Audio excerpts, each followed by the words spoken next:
ఎప్పుడైతే market gap down అయిందో, huge gap down యాక్చువల్గా. ఓకే, సో ఆ లెవెల్స్ అనేవి very very important friends. First focus చేయాల్సింది ఏంటంటే మనకి రౌండ్ నంబర్స్. ఇక్కడ మనకి రౌండ్ నెంబర్ ఏంటి, డౌన్ సైడ్ 38,500. 38,500 అని ఎందుకు అంటున్నానంటే మనం ఒకసారి ఆప్షన్ చైన్ అనేది చూద్దాం. ఆప్షన్ చైన్ చూసినప్పుడు ఇక్కడ చూడండి, మనకి 38,500 పుట్టు దగ్గర హెవీగా ఓపెన్ ఇంట్రెస్ట్ ఉంటుంది. దాని తర్వాత 38,000 దగ్గర ఉంటుంది. చూడండి ఇక్కడ 38,000 దగ్గర హెవీగా ఉంది, ఈ మధ్యలో ఉన్నాయి. బట్ 38,000 దగ్గర ఎంత ఉందంటే 10 lakh క్వాంటిటీ ఉంది. 38,500 దగ్గర 11 lakh, ఆల్మోస్ట్ 11 lakh చేంజ్ ఉంది. దాని తర్వాత 39,000 దగ్గర చూడండి మనకి 3.8 lakh. ఓకే, సో ఈ రౌండ్ నంబర్స్ అనేవి వెరీ ఇంపార్టెంట్. అదేవిధంగా ఇక్కడ చూడండి 38,500 దగ్గర మనకి ఆల్మోస్ట్ 10 lakh ఉంది. 38,000 2 lakh ఉంది. ఈ మధ్యలో ఉంది కానీ వాల్యూము ఓపెన్ ఇంట్రెస్ట్ చాలా తక్కువ ఉంది అనమాట. అదేవిధంగా 38,500 తర్వాత 39,000 దగ్గర చూడండి 4.73 lakh.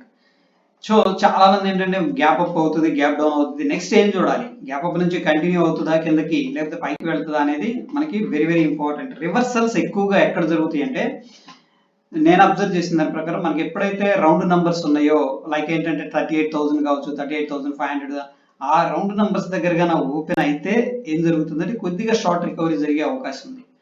సో నిన్న మనకి అదే జరిగింది. ఇక్కడ 38,000 ఇది స్పాట్ తీసుకున్న 38,500 రఫ్గా ఇది.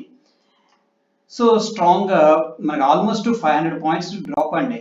ఓకేనా, అంటే కిందకు వచ్చేసారు. ఓపెనింగ్ ఇది యాక్చువల్, ఇది ఓపెనింగ్ కొద్దిగా కిందకు వచ్చారు.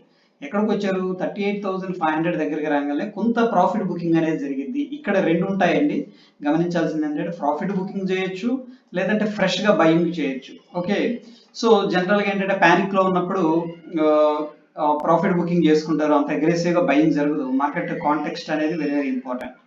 ఓకే, 38,500 దగ్గర నుంచి కూడా మనకి ఏమైందంటే 38,780 దాకా వెళ్ళటం అనేది జరిగింది.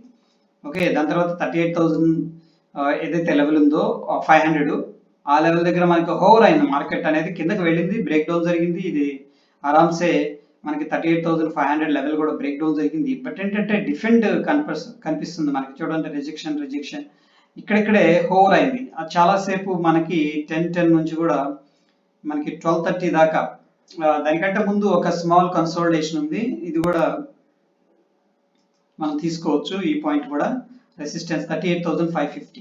సో ఇక్కడిక్కడే ఉంది. బట్ ఏంటంటే బుల్లిష్ క్యాండిల్ వచ్చింది, మళ్ళీ కన్సోలిడేషన్, మళ్ళీ డ్రాప్ అయింది, మళ్ళీ బుల్లిష్ క్యాండిల్, మళ్ళీ కన్సోలిడేషన్. ఫైనల్ ఏంటంటే మనకి ఏదైతే ఇక్కడ ఒక లెవెల్ అనేది ఉందో రెసిస్టెన్స్ లెవెల్ అనుకోవచ్చు, 38,575. అంటే లాంగ్ కన్సోలిడేషన్ తర్వాత మనకి ఒక స్ట్రాంగ్ వాల్యూమ్ తో బ్రేక్అవుట్ అనేది జరిగింది 12:35కి. గమనించండి. సో ఇక్కడ బ్రేక్అవుట్ మనం చూసినట్లయితే, ఇక్కడ బ్రేక్అవుట్ చూడండి, హ్యూజ్ వాల్యూమ్స్ కానీ అవేం కనిపించట్లా. ఇక్కడ బ్రేక్అవుట్ జరిగేటప్పుడు జరగక ముందు మనకి స్ట్రాంగ్ గా ఉంది కానీ, బట్ జరిగేటప్పుడు మాత్రం మనకి ఇండికేషన్ ఫార్మేషన్ జరిగింది. కాబట్టి ఇక్కడ వాల్యూమ్ స్ట్రాంగ్ గా పార్టిసిపేషన్ చేయలేదు, అంటే క్యాండిల్ స్టిక్ కూడా సపోర్ట్ చేయటం లేదు. కాబట్టి మనకి పెరిగే అవకాశాలు చాలా తక్కువగా ఉంటాయి. ఒకవేళ మనం ఎంట్రీ తీసుకోవాలంటే ఫ్రెండ్స్, ఇక్కడ కన్సోలిడేషన్ నుంచి ఏదైతే ఉందో ఇది ఇన్సైడ్ ప్యాటర్న్ ఫార్మేషన్ జరిగింది. ఈ లెవెల్ బ్రేక్అవుట్ అంటే 38,580 అనేది very very important level. Okay, but ఇక్కడ ఏంటంటే మనకి వెరీ స్ట్రాంగ్ గా బ్రేక్అవుట్ జరిగింది, అండ్ ప్రీవియస్ రెసిస్టెన్స్ కూడా బ్రేక్అవుట్ జరిగింది. కాబట్టి మనం లాంగ్ సైడ్ అనేది ఇక్కడ ప్లాన్ చేసుకోవచ్చు. మీన్ వైల్ ఏంటంటే మనకు ఒక రేంజ్ అనేది క్రియేట్ చేశారు, అంటే ఇన్సైడ్ ప్యాటర్న్ అనుకోవచ్చు. ఇది ఒక బుల్లిష్ క్యాండిల్, ఇది లో. ఓకే, ఆ లో కానీ హై కానీ బ్రేక్అవుట్ జరగలేదు, ఈ క్యాండిల్ మాత్రం క్లోజ్ అవుట్ ఇచ్చింది. అక్కడ నుంచి కూడా మనకి 38,600 నుంచి కూడా 38,780, అంటే ఆల్మోస్ట్ 180 పాయింట్స్ మనకి పైకి వెళ్ళడం జరిగింది. సో ఫ్రెండ్స్, ఇక్కడ మనం చాలా సార్లు అనుకుంటా ఉంటాం అసలు ఈ స్టాప్ లాస్ హంటింగ్ అని అదని ఇదని. యాక్చువల్గా ఇది ఒక స్టాప్ లాస్ హంటింగ్ పాయింట్, ఇది ఈ లెవెల్ అనేది. ఎందుకంటే చాలా మంది లాంగ్ తీసుకున్న వాళ్ళు ఏం చేస్తారంటే ఈ క్యాండిల్ కింద మనకి స్టాప్ లాస్ పెడతారు. ఆబ్వియస్ గా స్టాప్ లాస్ హంటింగ్ అయితే జరిగిపోయింది.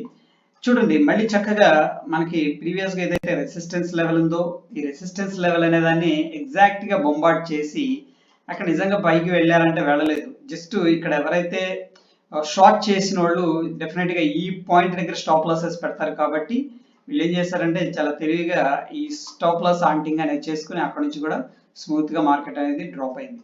బట్ ఇన్ బిట్వీన్ ఏంటంటే నాకు చూస్తుంటే బెస్ట్ ఎంట్రీస్ ఏమంటే ఇది కనిపిస్తుంది ఒకటి. అండ్ నెక్స్ట్ ఈ స్టాప్ లాస్ తర్వాత మనకి ఇక్కడైతే కొద్దిగా రిస్క్ ఉంటుంది ఫ్రెండ్స్. ఎందుకంటే ఈ క్యాండిల్ దాకా మనకు కొద్దిగా పుల్ బ్యాక్ వచ్చి మళ్ళీ ఇలా బ్రేక్అవుట్ జరిగే అవకాశాలు ఉంటాయి కానీ అనిపించవచ్చు.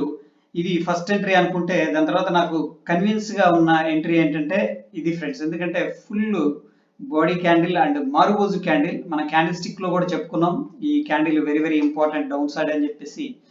సో 38,650 అనేది వెరీ ఇంట్రెస్టింగ్ క్యాండిల్ అనమాట. ఈ క్యాండిల్ చూసాక మనం డెఫినెట్ గా షార్ట్ సైడ్ అనేది ఉండొచ్చు. ఎందుకంటే ఇది టెక్నికల్ గా అండ్ లాజికల్ గా కూడా ఈ లెవెల్ అనేది వెరీ వెరీ ఇంపార్టెంట్. కాబట్టి ఈ లెవెల్ దగ్గర మనం ఎందుకు లాజికల్ అంటున్నానంటే ప్రీవియస్ గా ఈ లెవెల్ అనేది స్టాప్ లాస్ హంటింగ్ చేశారు. దాని తర్వాత ఇక్కడ కొద్దిగా సపోర్ట్ తీసుకున్నారు కానీ మళ్ళీ స్ట్రాంగ్ క్యాండిల్ బ్రేక్అవుట్ జరిగింది కాబట్టి ఇది ఫుల్ బాడీ మారుబోజు క్యాండిల్ అనమాట. సో డెఫినెట్ గా ఇక్కడ కొంత ప్రెషర్ అయితే వచ్చే అవకాశం ఉంటుంది. సో ఒకవేళ స్కాల్పింగ్ చేసిన 650 నుంచి మనకి ఏంటంటే లో వచ్చేసరికి 550 520 ఆల్మోస్ట్ 120 పాయింట్స్ అనేది డ్రాప్ అయింది. సో ఎనీహౌ ఏంటంటే ఇది కొంచెం చాపీ మార్కెట్. ఎవ్రీ షార్ట్ కూడా ఏంటంటే కొంత స్కాల్పర్ ట్రబుల్ అవుతుంటది. ఇక్కడ ఈ లెవెల్స్ దగ్గర మళ్ళీ కన్సాలిడేషన్ తీసుకుంది. బట్ అగైన్ ఏంటంటే ఎప్పుడు ఎంట్రీ తీసుకోవాలి ఏంటి అనేది కూడా కొంత టెక్నికల్ గా అండ్ లాజికల్ గా వెళ్లాల్సిందే.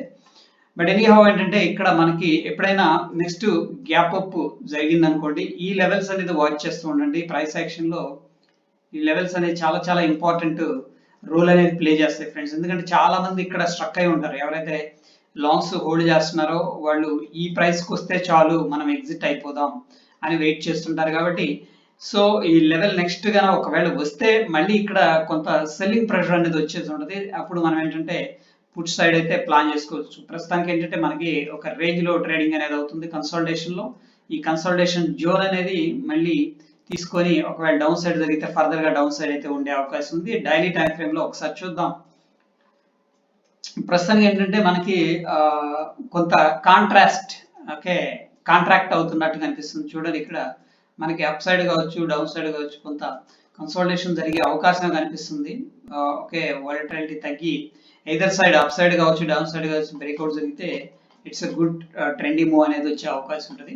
సో ఓవరాల్ సిచ్యువేషన్ లో అయితే కొంత సైడ్ వేస్ మార్కెట్ లో బిగ్గర్ పిక్చర్ లో కనిపిస్తుంది ఫ్రెండ్స్. అది ఫ్రెండ్స్ ఈ రోజుకి. బట్ ఏంటంటే నేను 5 మినిట్స్ లో ఎలా చూస్తాను అనే దాన్ని మీకు షేర్ చేయడానికి ట్రై చేశాను. హోప్ మండే నుంచి మళ్ళీ మనం లైవ్ లోకి రావడం జరుగుతుంది. మనం సిమ్యులేషన్ స్టార్ట్ చేద్దాం. ఈలోపు మీరు అకౌంట్స్ అనేది ఓపెన్ చేసి పెట్టుకోండి. ఎవరైతే ఫైర్స్ తో అకౌంట్ ఓపెన్ చేసుకొని నెక్స్ట్ ఆప్షన్ డెస్క్ లో ట్రేడ్ చేయాలనుకుంటున్నారో ఫ్రీగా వాళ్ళు ఏంటంటే కింద లింక్ ఇవ్వడం జరుగుతుంది. ఆ లింక్ ద్వారా అకౌంట్ అనేది ఓపెన్ చేసుకుంటే మీకు ఏంటంటే ఈ సిమ్యులేషన్ ప్రాసెస్ అనేది చేసుకోవచ్చు మీరు. మనం బ్యాంక్ నిఫ్టీలో ఆ రోజు మంచి ట్రేడ్స్ అనేది తీసుకున్నాం. సో ఇది ఆర్బిఐ పాలసీకి ముందు మనం ట్రేడ్ తీసుకున్నాం. ఇదంతా కూడా సిమ్యులేషన్ పర్పస్ మీకు డెఫినెట్ గా ఉపయోగపడుతుంది ఫ్రెండ్స్. Stay tune. ధన్యవాదాలు.